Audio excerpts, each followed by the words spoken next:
Afternoon, everyone, and welcome to today's webinar, Sexual Orientation and Gender Identity Measures in BJS Survey Data Collections, hosted by the Bureau of Justice Statistics. At this time, it's my pleasure to introduce Kevin Scott, Deputy Director of Statistical Operations within the Bureau of Justice Statistics, for some welcome remarks and to introduce our presenters. Kevin? Thanks, Daryl. Welcome to Sexual Orientation and Gender Identity Measures in Bureau of Justice Statistics Survey Data Collections. We appreciate you taking the time today to join us and look forward to the opportunity to share information on how we measure sexual orientation and gender identity and our efforts to better understand the impact of a person's sexual orientation and gender identity on their experience in the criminal justice system.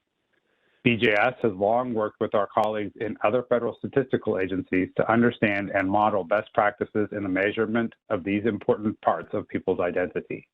We take proper measurement seriously because we heartily agree that the first step to addressing inequities is understanding these inequities.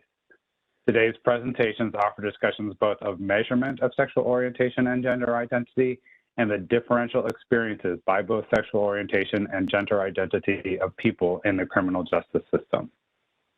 Before the presentation starts, I'd like to introduce our presenters.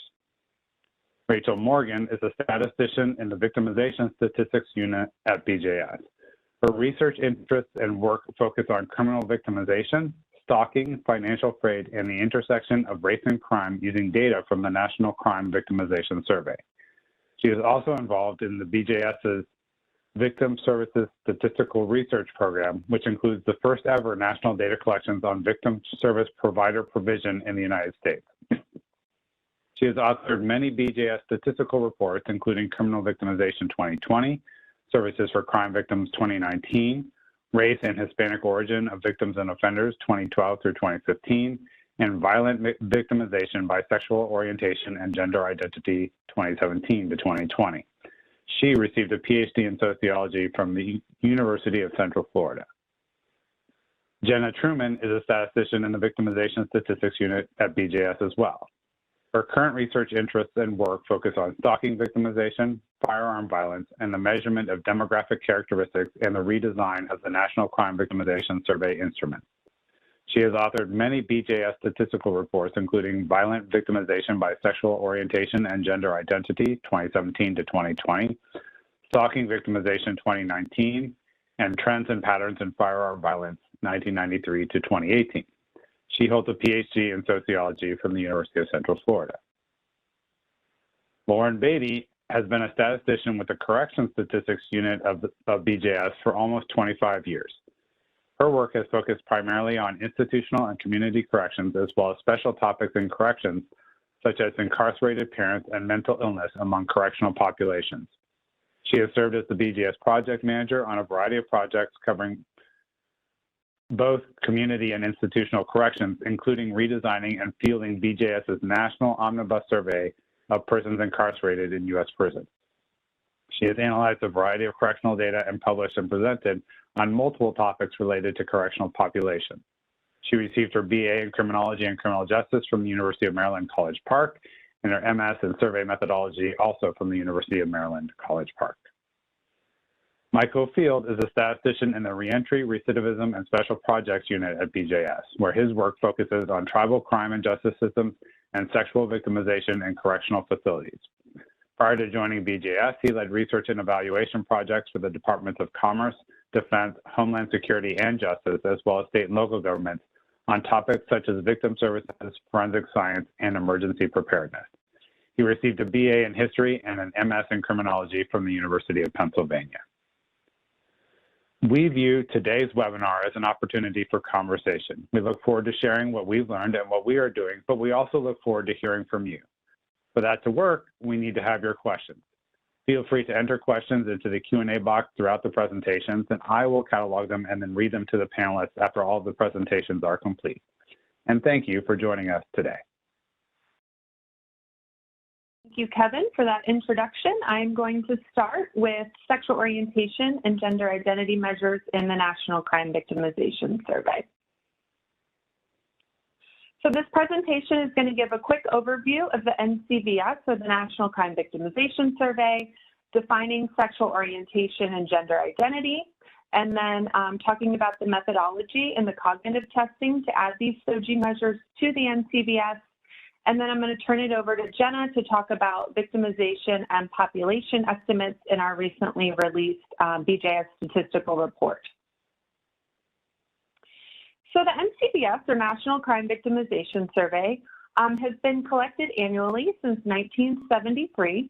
It's the nation's primary source of information on non-fatal criminal victimization, and it's administered to persons ages 12 or older from a nationally representative sample of households in the United States. Respondents are interviewed in person or by telephone, with new households being interviewed in person, and selected households remain in our sample for 3.5 years and are interviewed 7 times every 6 months over those 3.5 years. The NCBS collects information on non-fatal violent crimes, which includes rape or sexual assault, robbery, aggravated assault, and simple assault, and then property crimes, including burglary and trespassing, motor vehicle theft, and other types of household theft. And one advantage of the NCBS is that it collects information on crimes that are reported and not reported to the police. So for more information, feel free to see the NCBS page on the BJS website. So terms and definitions for sexual orientation. So sexual orientation has 3 main components. The first being sexual identity, or how an individual self-identifies as lesbian, gay, bisexual, or straight. And in BJS survey data collections, we're collecting information on sexual identity because we want to meet the objective of estimating a demographic population of interest. So the second component of sexual orientation is sexual attraction, or an individual's attraction to members of the same sex, the opposite sex, or both sexes. And then the third component is sexual behavior, or an individual's engagement in sexual activities with members of the same sex, the opposite sex, or both sexes. And sexual attraction and sexual behavior don't define a demographic population, and same-sex attraction or behavior does not always coincide with someone's identity as lesbian, gay, or bisexual. And for more information on sexual orientation and these components, please check out the recently released NASEM report, National Academies of Sciences, Engineering, and Medicine, that was released earlier this summer. So for gender identity is an individual's internal sense or perception of their own gender, which can be the same as or different from their sex assigned at birth. A cisgender person is an individual whose gender identity is the same as their sex assigned at birth. And a transgender person is an individual whose gender identity is different from their sex assigned at birth. And then we have sex as a biological construct, and it's measured 2 ways in the NCBS. The first being that household respondents are asked to identify each person living in the household as male or female. And then the second being respondents ages 16 or older are asked to self-identify their sex assigned at birth as recorded on their original birth certificate. And again, I'm going to refer you to the NASEM report for more information on gender identity if you're interested in that. So now turning to the impetus and the background for adding SOGI measures to the NCBS. Federal laws like the 2013 Violence Against Women Reauthorization Act and then the 2009 Matthew Shepard and James Byrd Jr. Hate Crimes Prevention Act include protections for violent crime victims who identify as lesbian, gay, bisexual, or transgender. And additionally, there's empirical research that identifies sexual orientation, gender identity, veteran status, citizenship, disability, and household income as correlates of victimization. And in July 2016, BJS added sexual orientation, gender identity, veteran status, and citizenship to the NCBS as demographic characteristics. And then we changed the universe of respondents for the disability questions that we already had on the survey, which mirror the American Community Survey's disability questions. And instead of just asking these questions to crime victims, we now ask them of all respondents ages 16 or older. And then finally, we expanded the higher household income response categories. These measures provide a way to estimate criminal victimization by sexual orientation and gender identity. So question development. The NCVS sexual orientation question measures sexual identity. It comes from the National Health Interview Surveys question, which is conducted by the National Center for Health Statistics. And this question is consistent with the 2009 recommendations on measuring sexual orientation that were made by the Sexual Minority Assessment Research Team, or SMART team. And more recently, they're consistent with the latest recommendations for sexual orientation measures in the NASEM report and measures that are being proposed for other federal surveys. And prior to these being included on the NCVS, they were previously tested through cognitive interviews with persons ages 18 or older. And then for the gender identity, the questions tested reflected recommendations from the Gender Identity in U.S. Surveillance Group, or the GENIUS Group, and then the California Health Interview Survey. And both of these documents recommended a two-step approach. So first, asking people about their sex assigned at birth on their birth certificate, and then their current gender identity. And this method has been successful in identifying transgender individuals. And again, more recently, these measures are consistent with the latest recommendations for collecting gender identity data, and were previously tested through cognitive interviews with persons ages 18 or older. So the NCVS cognitive interviewing for these SOGI items was conducted by the Census Bureau. And real quick, in case folks aren't familiar with cognitive testing, this is the process of understanding the cognitive process of survey respondents and how they think about questions. And it's primarily used to identify issues with question wording, comprehension, and measurement. And to improve data quality and measurement, of course, it's important to get feedback from respondents and your target population, especially with sensitive topics.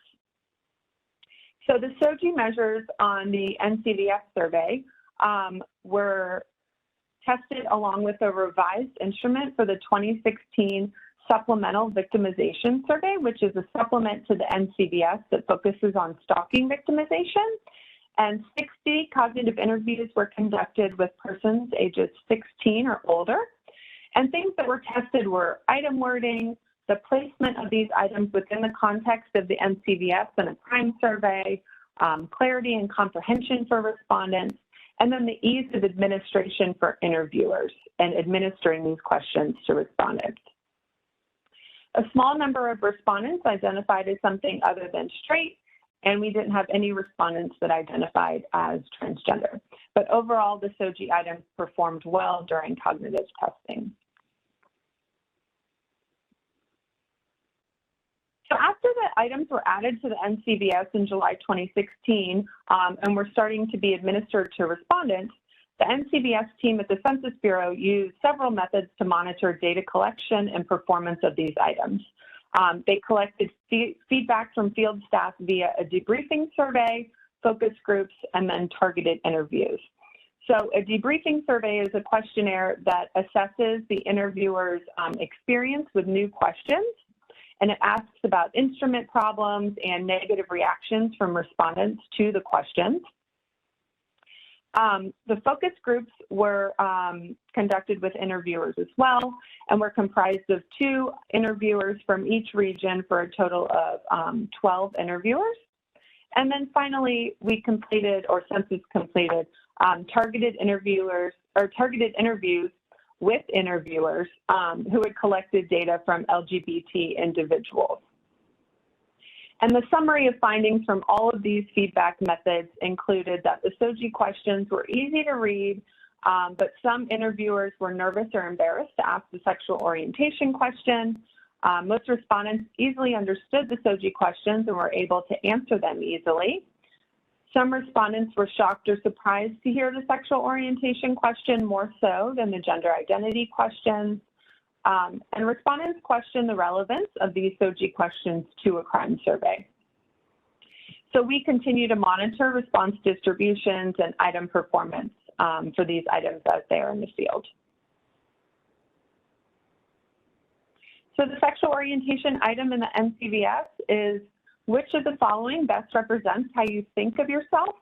Lesbian or gay, straight that is not lesbian or gay, bisexual, something else, I don't know the answer. And then the interviewer has the option of coding refused if the person refused to answer the question.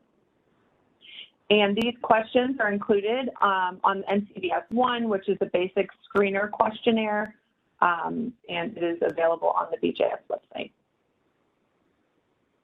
And then the gender identity items in the NCVS, sex at birth is what sex were you assigned at birth on your original birth certificate, so male, female, and then there's a refused and don't know that the interviewer can code, followed up with do you currently describe yourself as male, female, or transgender?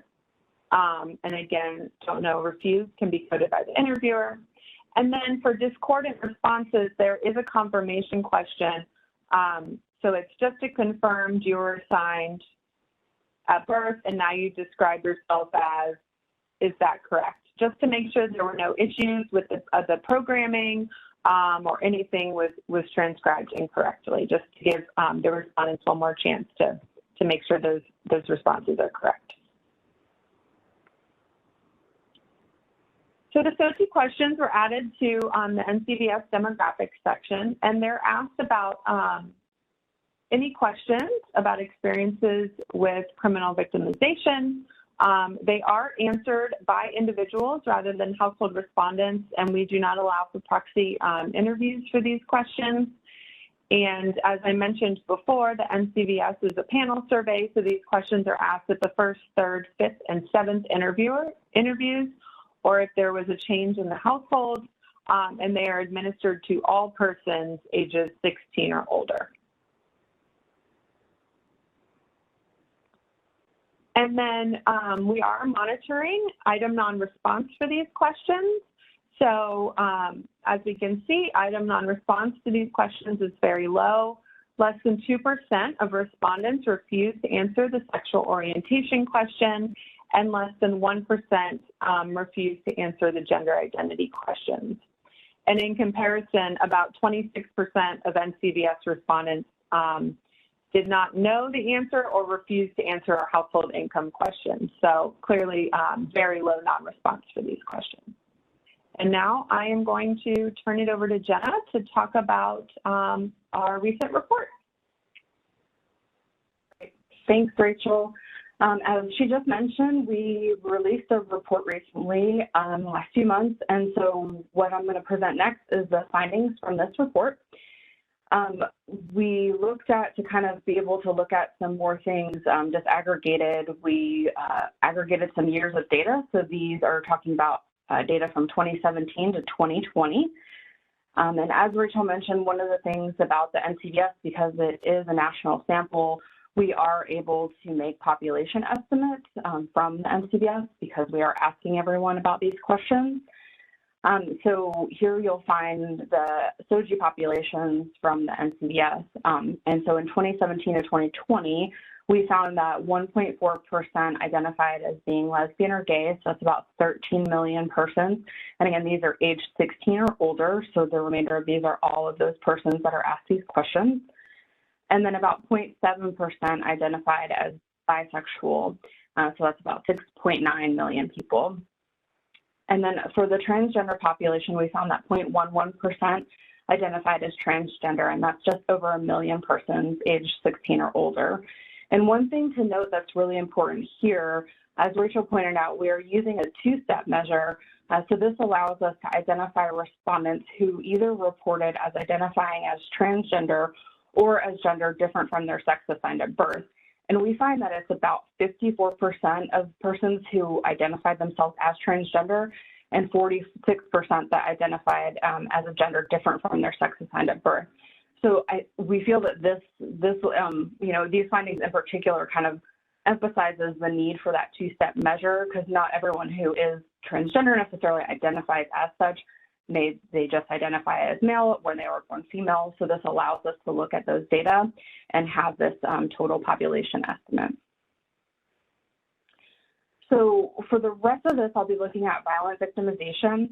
And in the NCBS, we define violent victimization as rape or sexual assault, robbery, aggravated assault, or simple assault.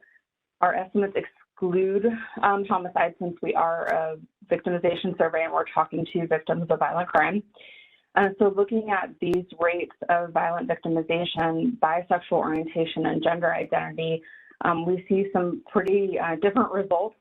Overall, the theme here is that there were significantly higher rates for those persons who identified as lesbian or gay, bisexual, and transgender compared to the other populations.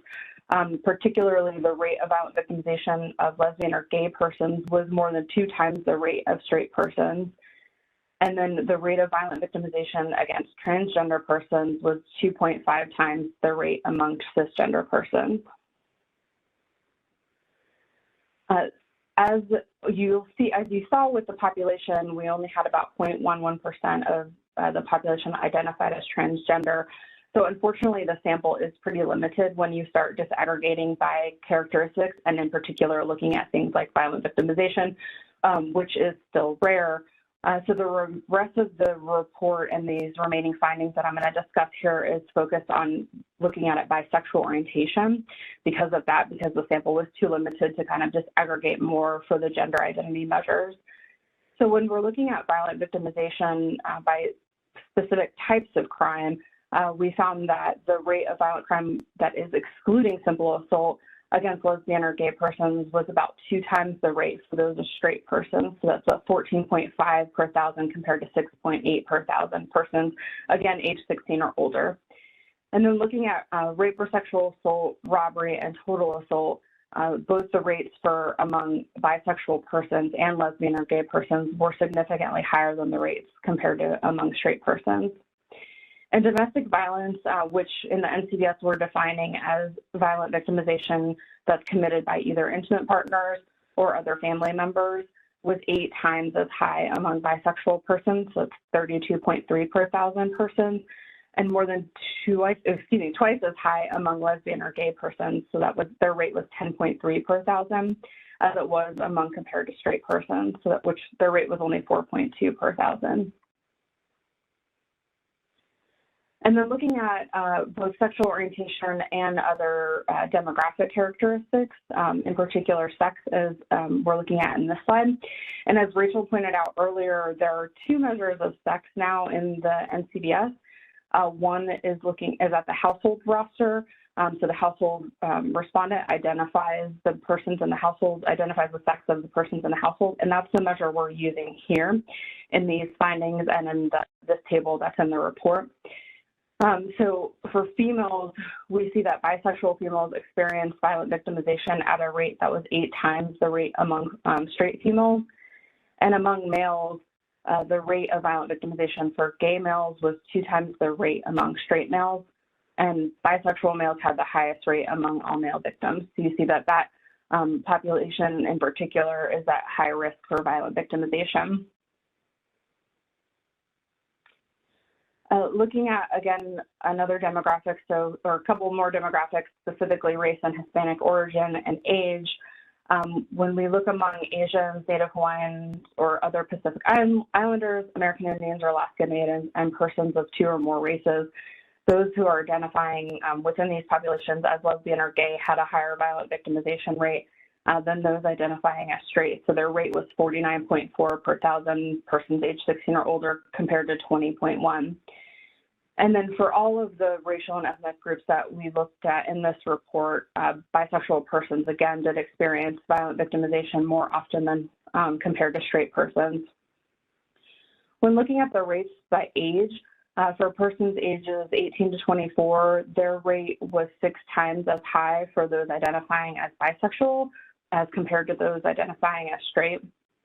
And then for persons 25 to 34, both lesbian or gay persons and bisexual persons had higher rates of violent victimization than straight persons. Again, one of the really important things of the NCBS was for us to be able to look at both reported and not reported crime. And so we did here looking at reporting to police, so whether or not the victim had reported their victimization to police. And we found that about 58% of violent victimizations for lesbian or gay persons were reported to police. And when you look at bisexual persons, their violent victimizations were less likely to be reported than compared to violent victimizations of straight persons. So they reported about 31% compared to 45% for straight persons. And the percentages are relatively consistent with the percentages overall. We see about 50% or less of overall violent crime is reported for all persons as well. So as I mentioned, we did just release this report, and the findings that I presented here and additional findings and the methodological information, as well as all the population estimates, are available on our webpage. The data are also publicly available, so we encourage you to use the data. The SOGI items are in the data from 2017 forward. And we also just recently created a specific sexual orientation and gender identity webpage that focuses not only on the NCDS, but also the two other collections that both Lauren and Michael will be presenting here as well. So please see that webpage for more information. I will put up our contact information, and thank you all for listening to us. We look forward to answering any of your questions, and I will pass this over to Lauren. Thanks, Jenna. I appreciate it. And thank you, everyone, for joining us today for this webinar. So I'm just going to give you a quick overview of my presentation. I'm going to be talking about BJS's survey of prison inmates. I'm going to first give you a little bit of background on the survey, talk a bit about the content and design of the study, and then talk more about our measures of sexual orientation and gender identity. I'll be referring to that as SOGI. And for the survey of prison inmates, I'll be using the acronym SPY. We are government agencies and love acronyms. And then I'm going to turn our attention to to briefly profile the U.S. Prison population and provide some top-line findings. And then I'll summarize at the end and provide you with some more information, kind of like Jenna just did now, including some BJS reports and where you can access the 2016 SPY data if you're interested in doing your own analysis. So first, in terms of the background of SPY, SPY represents a national cross-section of the U.S. prison population at a point in time. It's a national sample, and the target population are inmates housed in state and federal correctional facilities, both community-based and confinement-based, both public and private facilities. The most recent iteration of the SPY was in 2016, and with that, BJS renamed it the Survey of Prison Inmates. If some of you are familiar with this study, it was previously known as the Survey of Inmates in State and Federal Correctional Facilities. BJS conducts this study periodically, given the scale, cost, and burden placed on the correctional field. We've been conducting the state portion of the study since the early 70s, and the 2016 study was the 7th iteration among the state portion, and then we started the federal portion in the early 90s. The 2016 was the 4th iteration of SPY among the federal sample. And so since 1991, the survey, both portions have been conducted using the same administration with the same survey and research protocols. And then lastly, the SPY is, I think it's important to point out that the SPY is designed to produce national estimates, including separate estimates of state and federal prisoners, given the substantive differences in the populations themselves, and also separate estimates of persons in state and federal prison by sex, given the differences in persons confined in prisons by sex. And that's important to point out, I think, because I just want to briefly mention another national study of persons in prisons, and as the National Inmate Survey, there's also a portion of the national study of persons in jails, and I'm not going to get into it too much because Michael's going to talk about that in his next presentation. But I just wanted to point out, and it's going to come up a little bit throughout my presentation, that the SPY and the NIS, while they're national studies of persons in prison, they're vastly different surveys. They have different purposes, and NIS is mandated. They have different designs, different content, different modes. And I'll bring that up a little bit because I think it's important when we look at some of the findings that I'm going to show you in a few minutes.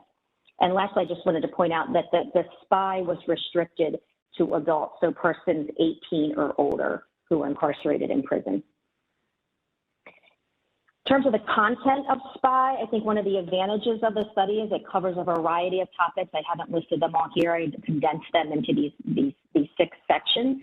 One of the limitations we hear from users in the field a lot is it doesn't necessarily cover any one topic in detail.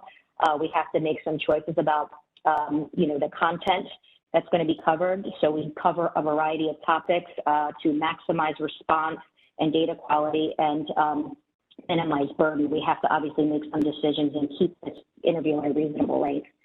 But in terms of demographics, we collect basic demographic information in SPY, and we also collect information on prior military service. In the criminal justice section, we're collecting information on the offenses for which persons are incarcerated, sentencing information about those offenses, collecting information about the incidents surrounding that offense, incidents surrounding the circumstances that led to the crime. We're also collecting information about their criminal history and weapons and firearms used during the commission of the crime, as well as sources of those firearms that they used. For SES, it's a big section. We're getting information on pre-prison employment, pre-prison education, getting some information about housing and living status prior to incarceration, and also characteristics of the household persons in prison were living in while they were minors. We also ask questions about whether they have children and minor children, and some information about their contact with those children since being incarcerated. The health and health care section covers a number of topics: disabilities, physical health, mental and emotional health, substance use and abuse, and treatment for those conditions. There's a section about prison rule violations, about the types of rule violations committed while incarcerated, and the numbers to try to get a sense of behavior and risk while incarcerated. And lastly, there's a section about prison programs and work assignments persons in prison participated in while incarcerated. And we didn't just ask about programs they participated in, the types of programs, but also why they may have not participated in those programs, their motivation to participate in those programs, and kind of their perceived value or use of that training and those programs upon their release from prison.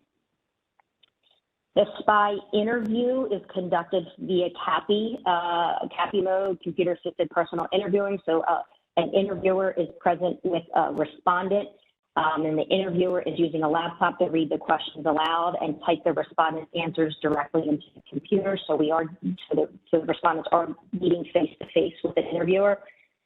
You see my note about that's different than the NIS. The NIS for some sections and for parts, I think uses a mixed mode design, but mostly uses a CASI, audio computer assisted self-interviewing, to collect more of the sensitive information. And I'm sure Michael will talk a little bit about that, but I wanted to point that out because it may come up later. And lastly, the average length of the SPY interview was about 50 minutes. It's about 2 minutes for the consent process and about 48 minutes for the survey. Of course, that is going to vary, and persons with longer criminal histories, for example, are going to take a little bit longer to complete the study. I just want to give you a little bit of background on the SPY sample and the response rates. At least this is from the 2016 SPY. The SPY is designed to be a two-stage sample design in which we select facilities at the first stage and then inmates within facilities at the second stage. So if you look at the participated row under number of facilities sampled, you see that in 2016, 364 participated, and that's about 98% response rate at the first stage. When we make the request for the survey, we go to Departments of Corrections and their statewide agencies. So typically once the Department of Corrections agrees to participate, all the facilities sampled in that state will participate as well. So high first stage response rates. And then if you look at the number of respondents sampled, if you look at the participated line, you can see we have about 25,000 completed interviews. The response rate was about 70% at the second stage, which was consistent with earlier rounds of NIS at the time. And you can see that we have separate samples for state persons in state and federal prisons, as I previously mentioned. One of the things I want to say is while we do have 25,000 completed interviews, and that's about an increase of about 10,000 completed interviews from the prior SPI, BJS invested in increasing the sample size for the last round of the SPI. It's still a significantly smaller sample than from the NCVS that Jenna was talking about, and from the NIS that Michael will talk about in a while. And that really will affect power when kind of analyzing some of these results and trying to disaggregate, like Jenna said, by particular characteristics.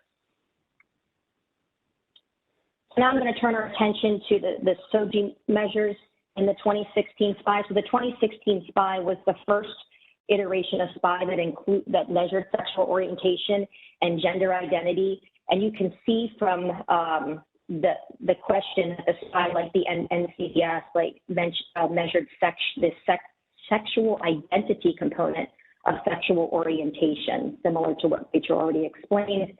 And the sexual orientation question in the 2016 SPI was modeled after the NCVS, which of course was modeled after the NHIS. So specifically for SPI and how this question was administered, first of all, slightly different than the NCVS.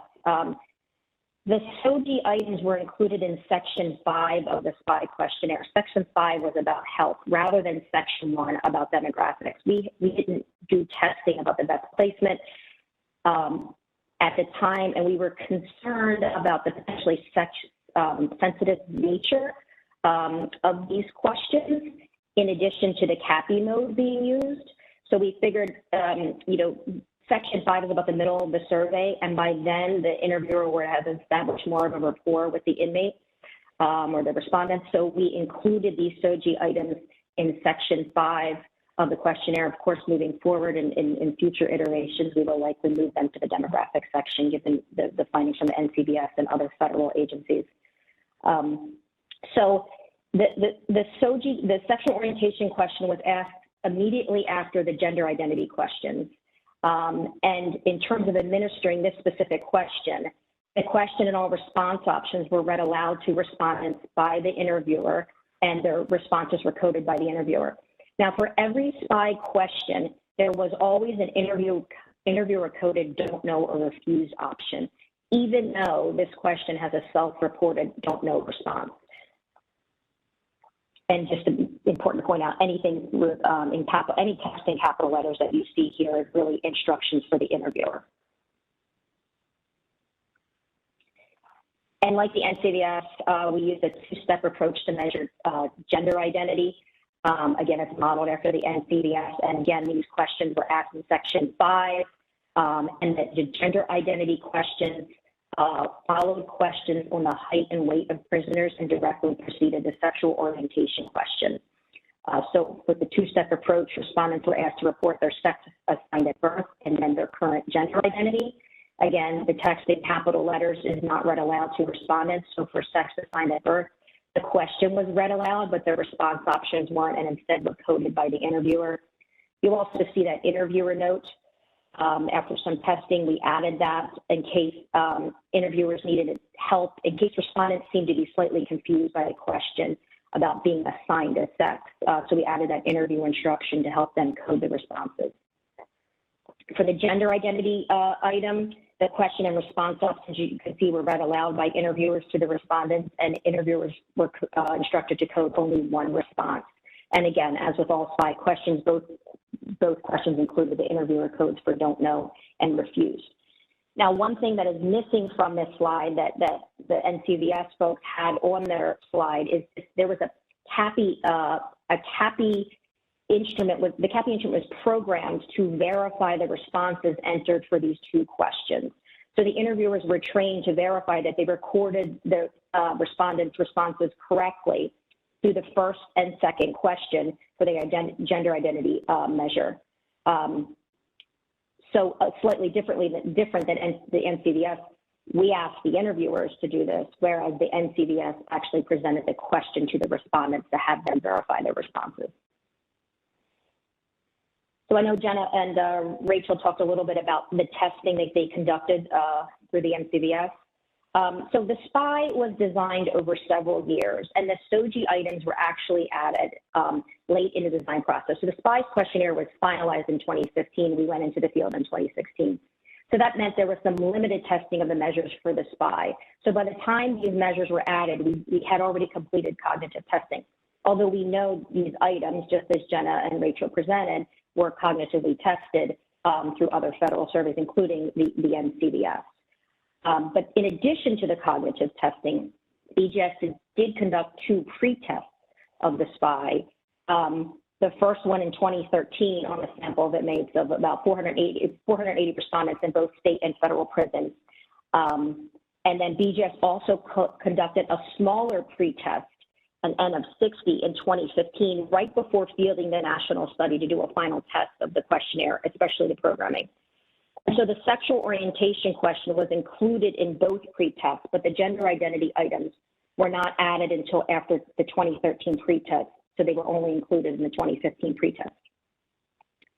And while the primary goal of, so the findings with the B-find, so while the primary goal of both pretests was to test the questionnaire, including the routing, for the SOGI items, the interviewers were trained to closely observe respondents' reactions during the administration of the questions. And Rachel explained some of the debriefings that were conducted through the NCBS. We did the same thing through the SPY with some of the interviewers from the pretest. And that revealed that respondents did not react negatively towards the questions and answered the questions. And similar to the NCBS results for item non-response, can see that I'll explain in one more in a second, but the item non-response rates were low for both measures in the SPY as well. Let me take a step back and just mention these are not official BJS statistics. These are unweighted distributions of the SOGI measures in SPY. And I did that for 2 reasons. One, the goal is to show item non-response rates. And 2, I want to demonstrate what I was talking about earlier about this limited power for some of these categories. So first, let me talk about item non-response. I calculated it based on the blue interview coded responses. You see the don't know and refused responses. And if you, for both measures, and if you calculate it that way, you're looking at less than 1%, which is promising. If we're trying to be consistent with how Jenna and Rachel did it in the NCBS, you could include the self-reported don't know response from for sexual orientation, and you're still looking at an item non-response rate of less than 1.5%. And of course, if you're looking at just the refusal rates, you're looking at 0.6%. So very promising. I said, secondly, I wanted to talk a little bit about the power, especially for the gender identity measure, and specifically folks who identify as transgender. These distributions include state and federal persons in state and federal prisons combined. Again, I said the SPY is designed to produce nationally representative estimates of both state and federal prisoners separately. The state prison population represents about 80% of the sample because they're much larger. It accounts for the prisoners in the 50 states, whereas the federal prison population accounts for about 20% of the sample. And so it means we have more power when combining the populations, but some research may warrant splitting them out. Obviously, there's substantive differences between the 2 populations. And if so, and if you focus on the federal population only, obviously you're going to have less power. So if you look at the gender identity distribution, you're seeing that unweighted, you see about 72 respondents identified as transgender. And that includes respondents who identified as transgender or identified with a gender that was different than their sex assigned at birth. So you're talking about a total of 72 cases. If you look at it separately for federal inmates, you're looking at 5 cases unweighted, which is too small for BJS standards to report any reliable estimates. So I just wanted to point that out, because the ability to produce reliable national estimates will be limited when disaggregating by certain characteristics. And while the SPY sample sizes are not the size of the NCBS and SPY, NCBS and NIS, including the questions in the SPY was obviously important and allows BJS and the public to better understand the demographic diversity of persons incarcerated in prisons and the different experiences and outcomes of sexual minorities in the criminal justice system. So now let's look at some of these findings. So again, the SPY findings that I'm presenting are intended to provide a little bit of context, especially prior to Michael's presentation that's going to focus more on sexual victimization rates. I don't mean to steal your thunder, Michael. But I'm just providing a brief profile here. First, it's also worth noting that I am using the acronym LGBTQ+ for the purposes of this presentation. However, given the questions that we asked, we're not necessarily able to measure the Q+, because the something else response item was a closed-ended item. And like we know in some of the testing that's been done, we're not quite sure unless you're asking for a specify, asking like for respondents to specify what they mean by something else. You're not quite sure exactly what is included in that item. And we know from prior testing that some respondents use it to refuse. However, for the purposes of this presentation, I am including something else with bisexual and gay lesbian as a combined measure for LGBTQ+, and we're finding that about 4% of the U.S. prison population identified as LGBTQ+ in 2016. If you exclude the something else category, you're still looking at about 4%. And I'm pointing out that I said I was going to talk a little bit about the NIS and the differences. This is important because you're going to see in a minute, Michael has slightly higher estimates from the NIS. And again, given all of the different design features and goals, we can talk a little bit about it more if folks are interested in it after Michael's presentation. You can also see in this slide that that persons in U.S. prison were more likely to identify as bisexual than gay lesbian, which is slightly different than the results from the NCDS. Obviously, the general population and prison population have different characteristics, and I haven't controlled for them. It's just something that I found interesting and figured I would point out here. So this slide shows that 0.3% of the U.S. prison population identified as transgender in 2016. As you saw from the NCDS presentation, about 0.11% of the general population identified as transgender. Of course, that's 2017 to 2020 data aggregated. And again, the 0.3% of persons who identified as transgender includes those who identified as transgender and those who identified as a gender that was different from their sex. You can see 51% of the respondents identified as transgender, and another 49% identified as a gender that was different from their sex at birth. And both are coded as transgender in this analysis. And as Jenna stated, that is the advantage of the two-step approach to measure gender identity. It's also worth noting here that the large majority of the U.S. prison population is male. 93% of persons in prison are male compared to about 7% of female. So this distribution largely reflects the distribution of sex in the U.S. prison population. By sex, I mean sex assigned at birth. Now, if we look at sexual orientation by sex assigned at birth, you can see that we do observe some differences in sexual orientation by sex assigned at birth. In the U.S. prison population, females more likely than males to identify as LGBTQ+. If you look at the combined estimate for LGBTQ+, that's gay, lesbian, bisexual, something else. 22% of females in U.S. prisons identified as LGBTQ+, compared to about less than 3% of males. It's about women 7 times more likely to identify as LGBTQ+ than men in prison. Here I'm looking at gender identity by sex assigned at birth, which is slightly different. And I just wanted to see if there were differences between by sex assigned at birth in the identification of transgender. So the graphs that labels at the top, the male and female labels at the top, represent sex assigned at birth. And what you can see is that females in U.S. prisons were about 7 times more likely than male respondents to identify as transgender.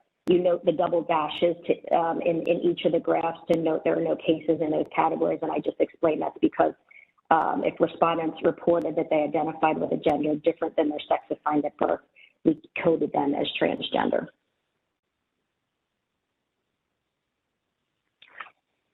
I also wanted to look at sexual orientation by race and ethnicity. In this table, I use Black as the comparison group because that group represents the largest percentage and number of persons in prison when looking at the distribution by race.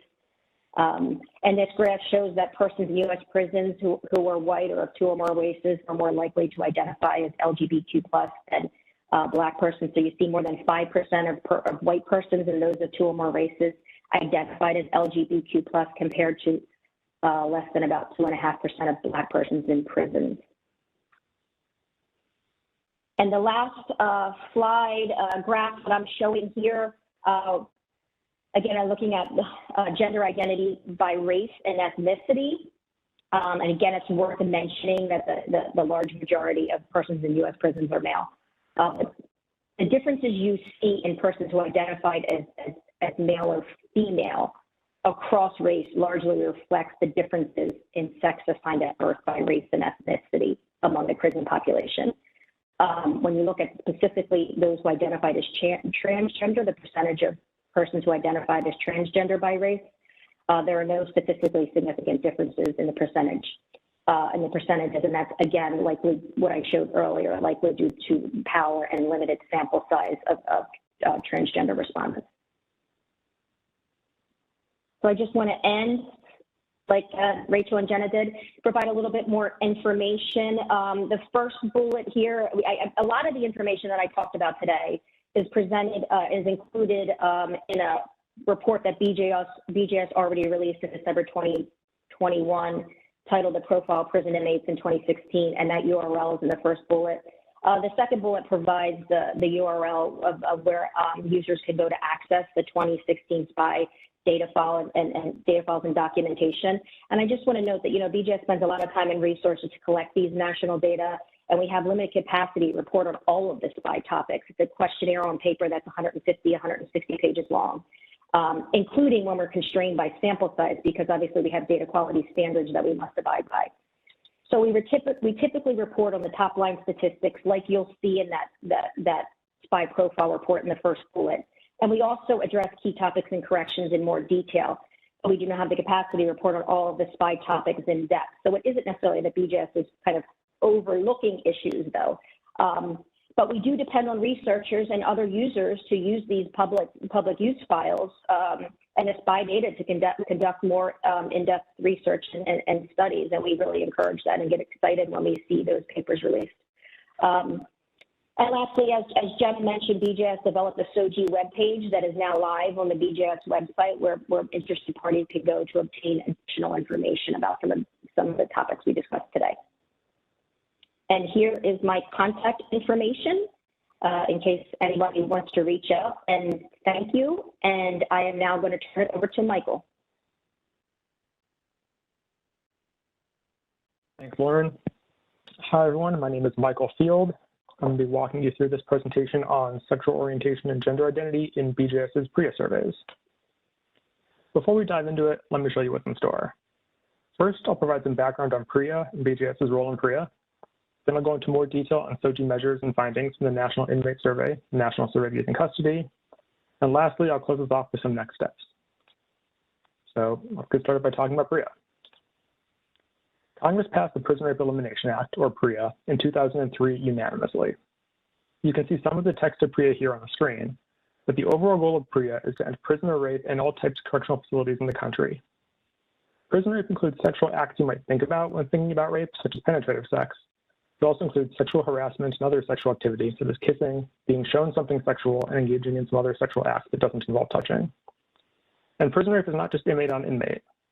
While many commonly think of forced or otherwise not consensual activity between inmates, it also includes any sort of sexual acts or activity between staff and inmates, as there is no way for staff and inmate relations to be consensual. So what's BJS's role in PRIA? PRIA mandates that BJS carry out, every calendar year, a comprehensive statistical review and analysis of the incidence and effects of prison rape. The three main aspects of this you can see here on the screen are identifying annual statistics on the incidence of prison rape, identifying facilities with high and low incidence rates, and identifying common characteristics of victims, perpetrators, and facilities. BJS currently administers 3 data collections that measure prison rape. These collections cover 3 general buckets of facility types, as prisons, jails, and youth facilities, and gather information through inmate and youth interviews and also through administrative records. The National Inmate Survey, or NIS, collects inmate interview data in prisons and jails, but also some administrative records from the facilities themselves. The National Survey of Youth in Custody, or NSYC, does the same with juvenile facilities. The Survey of Sexual Victimization collects administrative records from all types of facilities. The SSV and NIS-NSIC split is very similar to how the Uniform Crime Reporting Program, or UCR, and National Crime Victimization Survey, or NCVS, are set up, where the UCR measures only crime recorded by police, and the NCVS measures crime reported and not reported to police. Likewise, SSV measures only sexual victimization reported to the facility, while NIS and NSIC measure sexual victimization both reported and not reported to the facility. We collect these different types of data using different methods, as altogether the complementary information they produce provides a more comprehensive understanding of the issue than any of them could produce alone. BGS has been collecting PREA data annually since 2004, right after the passage of PREA. You can see SSV has been conducted every year since then. NIS has been conducted 3 times, and the dotted line represents that we were planning on launching the 4th iteration in 2020. That was delayed, however, due to COVID, and we are now anticipating launching the survey in 2023. And then NSIC, you can see here, has been conducted 3 times, most recently in 2018. Before I get into the surveys, a little bit of background. NIS and NSIC both sample at least 10% of all facilities, and at least 1 from each state. It's important to note that as a sample, these numbers are estimates. While I've presented numbers here, be sure to look back at their actual reports themselves to see how statistically significant some differences are, as sampling naturally has some error associated with it. As Lauren briefly mentioned, these surveys use a touchscreen ACASI, that is audio computer-assisted self-interviewing instruments in both English and Spanish. With this method, respondents have the option of reading the questions themselves on the computer screen or having the computer read the questions and answers aloud to them. Additionally, this ACASI format means that while we do use on-site interviewers to confirm respondent identity and administer consent protocols, no one but the respondent knows what question they're answering at any given time or how they're answering it. This self-administration procedure helps ensure the confidentiality of the respondent and encourages fuller reporting of victimization. As I mentioned earlier, the NIS has been conducted 3 times, most recently in 2011 and 12. Across these 3 administrations, BGS has surveyed over 200,000 adult inmates in prisons and jails. I use those specifications, adult inmates in prisons and jails, because NIS-3 did include juveniles in these facilities, but they're not included in the analyses I'm covering today. And then NIS-2 and 3 included ICE facilities, military jails, and Indian country jails, none of which I'm presenting on today. The NIS has included items on sexual orientation and gender identity since the first administration. The NIS 1 and 2 surveys included these single item measures for sexual orientation using sexual identity and gender identity with the options you see here. I'll note that item 3 in the sexual orientation question here actually varies slightly depending on self-reported gender of the inmate. And that type of variation continues across NIS and NSIC administrations. Throughout these slides, however, I'm only showing the most all-encompassing item, just for the sake of readability. But you can refer to the questions on BGS's website for the specific survey logic. All the items I'm presenting on today also allowed respondents to answer don't know or refused, but I haven't shown those options on any of these slides. The only change in these items in NIS-3 was the rewording of the heterosexual option in the sexual orientation question. Now, the survey items you've seen so far here obviously don't align with our current understanding of best practices, but it's important to note that even these NIS-3 items were developed more than 15 years ago. In developing the original NIS survey, BGS consulted with corrections administrators as well as representatives from professional organizations, prisoner rights advocates, former inmates, specialists in prison rape research, practitioners, and survey methodologists. And we convened expert panels in 2003, 5, and 6 to review draft questionnaires. The survey was also tested in facilities in the first half of 2006. Now, looking just at the most recent administration of NIS in 2011 and 12, we can estimate the total number of jail and prison inmates by sexual orientation. With this data, we see an estimated 7.1% of jail inmates and 7.9% of prison inmates identified as lesbian, gay, bisexual, or other. Additionally, about 0.2% of inmates in both jails and prisons identified as transgender, and these numbers have remained largely consistent across administrations of NIS. In NIS-3, in both jails and prisons, a higher percentage of inmates who identified as lesbian, gay, bisexual, or other reported sexual victimization than heterosexual inmates. In jails, LGBTQ+ inmates were approximately 7 times more likely to report inmate victimization than heterosexual inmates. And in prisons, they were about 10 times more likely. In both jails and prisons, LGBTQ+ inmates were about 2.5 times more likely to report staff sexual misconduct than heterosexual inmates. Transgender inmates also reported high rates of sexual victimization. more than 15% of transgender jail inmates in 2011 and 12 reported inmate-on-inmate victimization, 15.8%, or staff sexual misconduct, which was reported by 18.3%. Again, about 15% of transgender prison inmates reported staff sexual misconduct. About 1/3 of transgender prison inmates reported inmate-on-inmate sexual victimization. The National Survey of Youth in Custody, or NSIC, fulfills the requirements of PREA in juvenile facilities. Across all 3 waves of NSIC, BJS has surveyed over 25,000 youth in custody. In the most recent administration, NSIC 3 in 2018, BJS surveyed nearly 7,000 youth in 327 facilities. As you've seen in the presentations today, accurately measuring SOGI is complex, right? And doubly so for adolescents who are still developing and changing both biologically and cognitively. NSIC 1 and 2, back in 2008-9 and 2012, combined the ideas of sexual identity and sexual attraction into one question on the survey. This question was based on research at the time in 2006, but the response categories here were later found to be kind of overly wordy, posing a cognitive burden on youth to listen to all of them before selecting a response. Additionally, because the categories combine sexual identity and attraction, youth who don't identify with the labels of gay or straight might have had difficulty selecting the appropriate response category. The frequency of non-response for this question was much higher than the non-response for other demographic questions in this section of the survey, and higher than the sensitive questions around sexual victimization that immediately followed it. The first 2 administrations of NSIC also collected pretty limited information on gender identity. As shown here, respondents could select male, female, or something else. It was difficult to interpret the meaning of something else, as youth might have selected this to indicate they are transgender or non-binary, or may have been youth giving a non-serious response by selecting an option they found to be surprising or silly. BJS conducted cognitive testing of new items in 2016, though, with 20 youth in juvenile facilities and then 15 LGBT youth in the general population, with additional testing of Spanish language items in 2017 with Spanish-speaking youth. You can see here the 2 final sexual orientation questions that were used in NSIC in 2018. One key consideration here is the inclusion of not sure options in both questions. These are appropriate for adolescents, especially younger adolescents, who may still be questioning their sexual orientation. Another is the continued inclusion of sexual attraction in the survey as opposed to just identity, as some youth might be aware of their attraction without having adopted specific labels. We also added a 2-step gender identity question to match best practices in the field, first asking about sex assigned at birth, and then how the respondent currently describes themselves.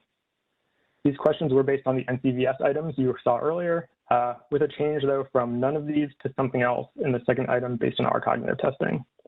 Cognitive testing also revealed the importance of including not sure for youth, similar to the sexual orientation questions. Looking at the latest version of NSIC in 2018, we see some notable differences in reported sexual victimization when it comes to the sexual orientation of youth. A higher percentage of youth who identified as lesbian, gay, bisexual, or something else reported sexual victimization than heterosexual youth. This difference was almost entirely driven by youth-on-youth victimization, where LGBTQ+ youth were between 7 and 8 times more likely to report victimization than heterosexual youth. The nominal difference here in staff sexual misconduct wasn't shown to be significant. Youth who responded not sure when asked about their sexual orientation also reported higher rates of youth-on-youth victimization than heterosexual youth, but similar rates of staff sexual misconduct. A similar story plays out when looking at the gender identity of the youth, just to an even larger degree. Youth who identify as transgender or something else other than their sex assigned at birth are nearly 3 times as likely as cisgender youth to report any sexual victimization, and nearly 9 times as likely to report youth-on-youth sexual victimization. And just like the previous slide on sexual orientation, youth who responded not sure when asked about their gender identity reported even higher rates of sexual victimization and youth-on-youth victimization, but similar levels of staff sexual misconduct to cisgender youth. And with that, I'll go over our next steps and then wrap things up. BJS is planning on launching a new administration of the National Inmate Survey in 2023. And as you can see, we've updated our questions to better align with current best practices in the field. You can see here the question on sexual orientation we are planning on using, pending final OMB approval for both prisons and jails. Some notable changes from the past NISs include a reordering of the response option to now begin with lesbian or gay, then straight, then bisexual, and then the addition of a two-spirit response option for inmates who identify as American Indian or Alaska Native.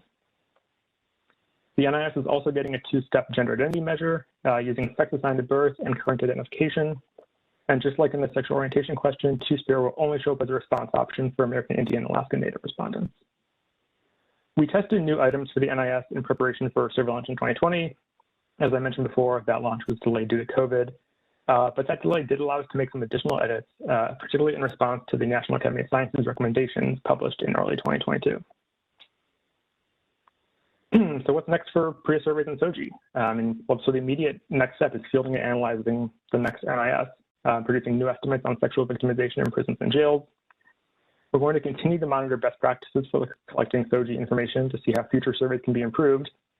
Although it's important to keep in mind that the target audience for these surveys are jail and prison inmates for the NIS and youth and juvenile facilities for NSIC, not the general population. So there may be some differences moving forward. And we'll continue to conduct outreach and work with stakeholders in the field to determine what PRIA-related data on SOGI is most useful and most needed.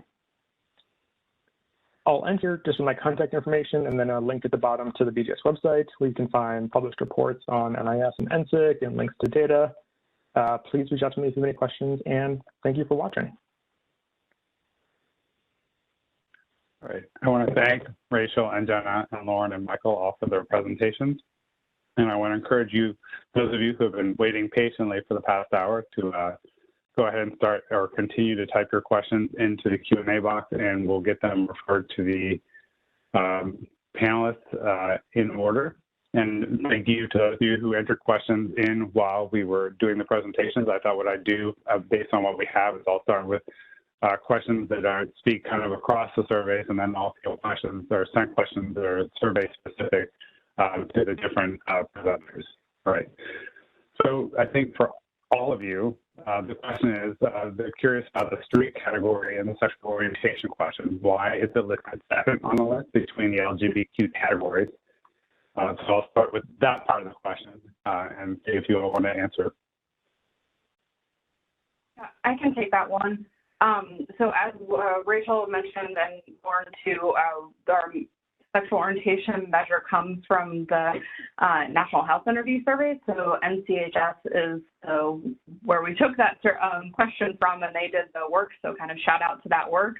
My understanding from that initial cognitive testing was that the categories of gay and lesbian are more salient to that population and less salient to the, the non-lesbian, gay, non-minority population. And so when they did the cognitive testing, I think they tested like using heterosexual, but that was confusing and why it landed on the terminology straight. But adding the straight that is not gay or lesbian helped with that understanding. And so by adding that, it has to be second in the list. So that's kind of the ordering reasoning there. But again, those, questions are kind of well established in the field and where we were able to take those from. And we tested in them. We've all tested them and they all continued to work well, and respondents are able to understand them as is. Okay. All right. Lauren or Michael, do you want to weigh in or amplify? Okay. No, I think Jenna pretty well covered it. I mean, it's going to be the same reason across. I mean, the only thing I can expand on is that I think the research kind of showed that particularly heterosexual respondents don't know the terms necessarily as well. And so by putting gay or lesbian first and then defining straight as not gay or lesbian helped the respondents who kind of didn't know the terms, as opposed to putting heterosexual first or straight first, and then they wouldn't select that and would go all the way down and say, oh, I don't know because I don't know any of these terms. So that's why it's second there. Okay. So I'll turn to a second measurement question, and this relates to the transgender categories. Is it possible that the way that this question or these questions are asked, it seems like this might miss folks who don't identify trans, but might fit in an umbrella definition? So they're non-binary, for example, but do not identify themselves as transgender. I can address that one too and let everyone kind of weigh in. So I think there's a couple pieces here. So for the two-step measure that we're using in the NCS, there is none of these categories. So if someone didn't, when we're asking about their gender identity, it's male, female, transgender, or none of these. So if someone does identify as none of those, they can choose that. In the NCBS currently, we're not collecting other specifies there, so we don't have the information about what actually is in the none of these categories. But the other thing I think is important, and I know, sometimes this can be confusing, is that because we're asking a two-step, both sex at birth and gender identity, someone doesn't have to identify as transgender, so they can identify as male or as their current gender identity as male or female, and we are still able to measure them and include them in the transgender estimates by doing that, by combining the sex at birth and the current gender identity. So if someone was born a male and now identifies as female, we can collapse those and kind of combine that measure and know that they are, in our estimates, counted as the transgender population. I'll let others weigh in too.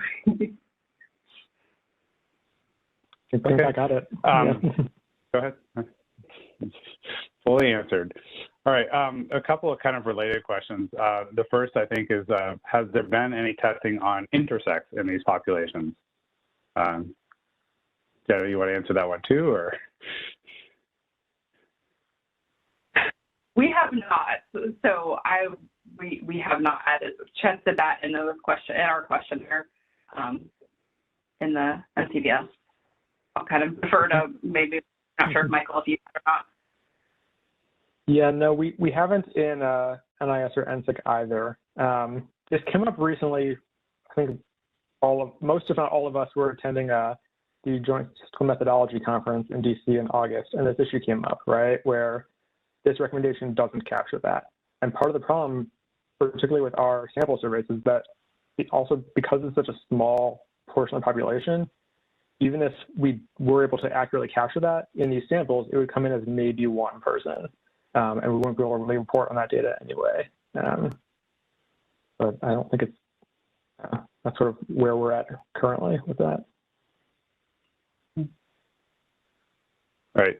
So, and then I think one last kind of measurement question that I think is probably pretty closely related is there a reason for the lack of some sort of non-binary, gender non-conforming, or something similar as an option for a response option for these kinds of questions? I mean, I think any of us can take this one. I'll jump in here. Yeah, I think this is really where the National Academy report from earlier this year is really a helpful read, because all of us I know are hewing pretty close to that, where in a survey of the general population where the main goal is to measure sexual orientation or gender identity, or in a survey specifically of those populations, there are a lot of terms people use, right, that might be appropriate to use. But we have kind of some specific populations we're looking at with specific goals that aren't kind of mainly focused on social, right? I mean, it's certainly a thing we want to keep an eye on, and a thing we want to include, but it has the questions we use have to be easily understood by everyone. And so, for example, I can speak to NIS, right? I mean, if we're talking about prison and jail inmates, all of a sudden, if you add a list with half a dozen or 10 terms, while it certainly helps, or might help some respondents who use those exact terms, the vast majority of respondents might end up confused, might get frustrated that there's so many terms, and might break off the survey. So the recommendation for surveys like these are to limit it to the terms you see here, and then kind of allow that something else option for others people to indicate that none of the terms we presented are what they use.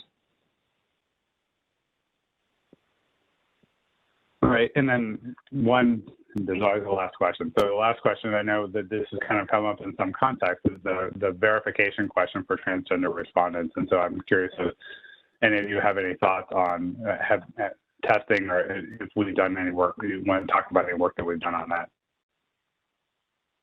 I've looked at it, and I was just pulling up in the, for the NCBS, we do the verification question for those that identified as, as different than their sex at birth and their current gender identity.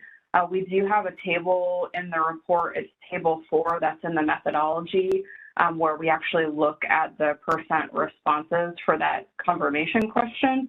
And so there's about 8.9% where they had responded that no, that wasn't correct, and so it was an error, and so it was corrected. So the vast majority are confirming that that information is correct, but it is, since we're finding, 8.9%, that we do feel that it's important to maintain that, and so have maintained that confirmation question in the NCBS, but that's kind of the extent of what we've looked at from there.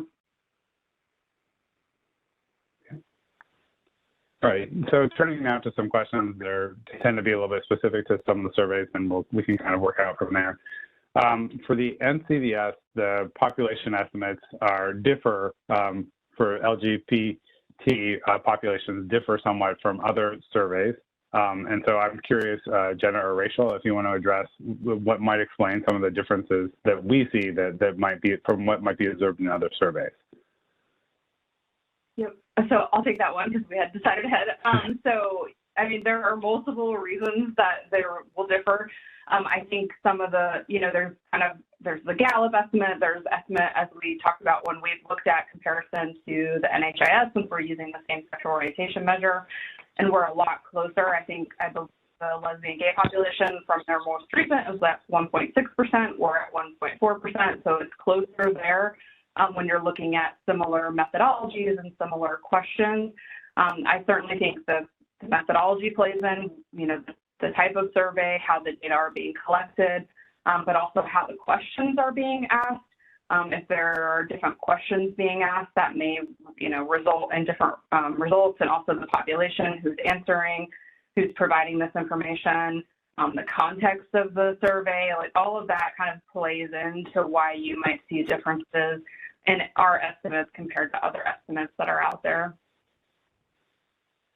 Okay. All right, and just to field kind of a series of comments in the Q&A, we are recording this session, and we will, once we've processed the session and we're sure that it's fully accessible, we will post this session on our webpage. So all of this material will be provided, and you're welcome to watch it as many times as you want to. All right. Turning back to the NCBS, are the SOGI questions being asked of all respondents over 16 currently, or is it only of victims? And well, let's ask the question that way. Yes. So in July 2016, when we put these questions on the survey, we asked them to all persons ages 16 or older. And then we just asked them of victims in 2020, I believe, or late 2019, and then again in January 2022, we started asking them of everybody again. So if you look in the methodology of our statistical report, it does lay out the details about that. Okay. All right, Michael, a question related to PREA. Are you aware, or have you taken into consideration that some facilities use PREA to target couples who are incarcerated, and how has this informed what would be considered a consensual relationship?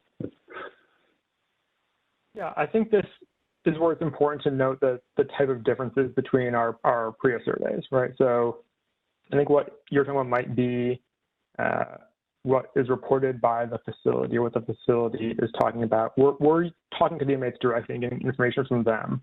And so specifically for inmate on inmate, it doesn't include consensual relationships. It only includes relationships where an inmate is reporting they were forced or coerced to carry out any of the activity.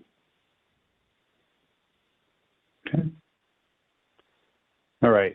Has BJS surveyed LGBTQI+ and Two-Spirit youth in its collections, NCBS, SPY, et cetera, other than the National Survey of Youth in Custody, NSYC? I can take this since Jenna had a lot of questions she's answered. No, I asked youth lower than 16 years old, and we have not asked about Two-Spirit. Now, one of the challenges with a big federal survey is that it takes a lot to change questions, and it takes a lot to change response options. So, we have stuck with the questions that have been tested in the field and continue to be, some of the best ways to ask these questions and measure these concepts. And so, to date, we have not lowered our ages beyond 16 or tested Two-Spirit.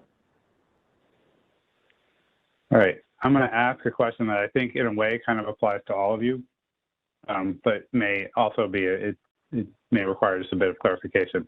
The question is, in the kind of context of sexual orientation and gender identity, has there been discussion of the benchmark or denominator issue? For race and ethnicity research related to policing outcomes, there's ongoing discussion about what is the best benchmark used to determine disparities. Any kind of comments or any insight about the same kind of question in this particular context, in the SOGI context?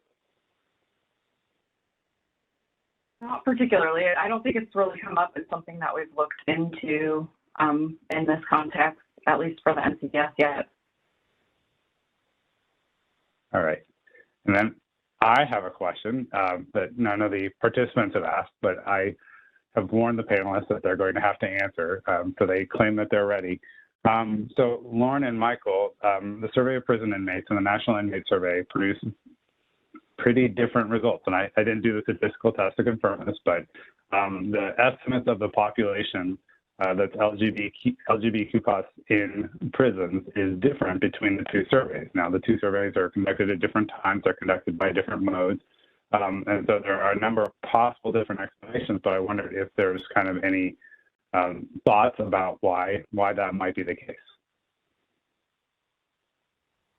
Yeah, Kevin, we talked about this when Michael and I were looking at our slides. I mean, obviously it wasn't necessarily in the direction that we expected. So SPY was done in 2016. The NIS estimates that Michael was presented are 2011 and 2012. So we did discuss it, and I know Jenna and Rachel have a lot of background on this. I mean, one of the things, and Jenna spoke about this in terms of the NCVS and other general population studies by federal agencies. The questions are different. You know, the questions in the SPY, in the 2016 SPY, align more with the more recent recommendations and consistent with the NCVS. The NIS questions include those terms: heterosexual, homosexual, straight is the first option provided. So Jenna had talked a little bit about that. The other issue is and Jenna was making this point too, it's a really good point about the modes, ACATSI. NIS is focused on sexual victimization, which is a specific topic, where SPY is focused on, I explained, a variety of topics. So NIS is done via ACATSI, and obviously we know the research out there indicates that, you know, generally it would elicit higher reports of sensitive items, which is why, again, we were concerned with a little bit with the SOGI items in the SPY and administering them for CAPI mode, which is why we moved them back to the middle of the survey, at least for the 2016 administration.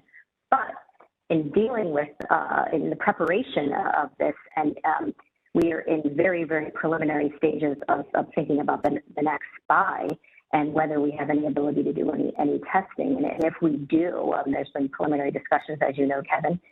If you find us enough money, Kevin, we can do these mode tests. And I really do think it would be beneficial to BJS if we can do that in the next SPY, to be able to test these items across different modes to better understand some of those differences. But it is interesting. It was interesting to see, and we did delve a little bit into it. Yeah, the only thing that's certainly everything I think Lauren and I discussed about this topic, and I think it really makes sense that kind of all of these things combined to be the reason. The thing that I sort of thought of as I was watching Lauren give her presentation now, and if I had thought of it earlier, I may have looked up some actual numbers, is that, I mean, we both could be right? I mean, the prison population could have changed in this time, and we know that sexual orientation and identification really varies depending on age, and maybe there are changes in policies that led to a much older prison population in 2016 than even just 4 or 5 years earlier. And having an older population would have led to having probably fewer self-identified LGBTQ+ folks. Have to look to see if that is would have been a big enough swing, but I mean, probably like a combination of all of it. All right. I think the last question I have is back to the NCVS one last time. The NCVS is a panel survey, so we encounter respondents multiple times over their time, I would say with us, but at their time in the NCVS. And the presentation indicated that the SOGI questions were asked on the first, third, fifth, and seventh interviews, which means they're asked about once a year of the respondents. So the question is, due to the fluidity of sexual orientation and gender identity, are you all thinking about how frequently to ask these questions? And so part of the answer to that question may be why the decision was made to ask it basically once a year, and if there's been any additional thought about revisiting that decision. I can speak for the SPI. The SPI is the periodic survey. So the SPI is not done annually like the NCVS. And now we have a competing priority with the NIS. So I don't know if you saw in one of my earlier slides, but before NIS, SPI was being done every 6 to 7 years. Then NIS came along and we actually had a long delay in fielding the next SPI because we were fielding multiple rounds of NIS, which are large samples and it places a significant burden on the correctional field. So BJS cannot necessarily be in the field with both of those studies at the same time, or even closely after one another. So the SPI will always be done periodically, again, given the scale and cost and the burden. And as we move forward, we will be looking at, the recommendations at the time, because we do understand it's fluid. And at that point in time, we will implement, I think, what the current recommendations are, and we will use, the sister survey, the NCBS, as the model, because I know they're on top of this. So, but there are going to be situations where we're using the SPI data, and it's 3-4 years later, and the measurement recommendations have in fact changed potentially. Yeah, and I think right now, that when we added these questions back in 2016, we had that discussion about how often they should be asked, because a lot of the demographics, because it is a panel survey and we're going back to the same household, we can confirm information or we can recollect it again. And, when we are asking them to complete 7 interviews with us, getting the information that we need and not asking again, but we did, because of the fluidity of these measures and because of those conversations that we had, we did make the decision that once a year was about enough, and not asking every 6 months. And because, those folks that haven't changed, the minority of population that may have, we kind of want to continue to reduce burden, but recognize that it is important to ask these questions more than once throughout that panel. So once a year was the kind of cadence that we came up with. So every other interview is what it turns into, and that's what we're continuing to do at the moment and plan to do. And I would just follow up real quick with, this is a great research question for somebody. If someone wanted to download the data and look at the person IDs and look at people over time and see if their SOGI status is changing. Right. Well, I think with that dissertation topic in hand, I would first like to thank the participants for listening to us and sharing your time with us and asking us some challenging and thoughtful questions. And I also want to thank the panelists for their time. And I really enjoyed this. I had the best job. All I had to do was ask the questions. I didn't have to answer them. But I had a great time. And as I said, we will post the recording from this presentation on the BJS webpage. And I guess we also have a BJS YouTube channel. So you will find this presentation there. And feel free to use it and to share it. And again, thank you for your time.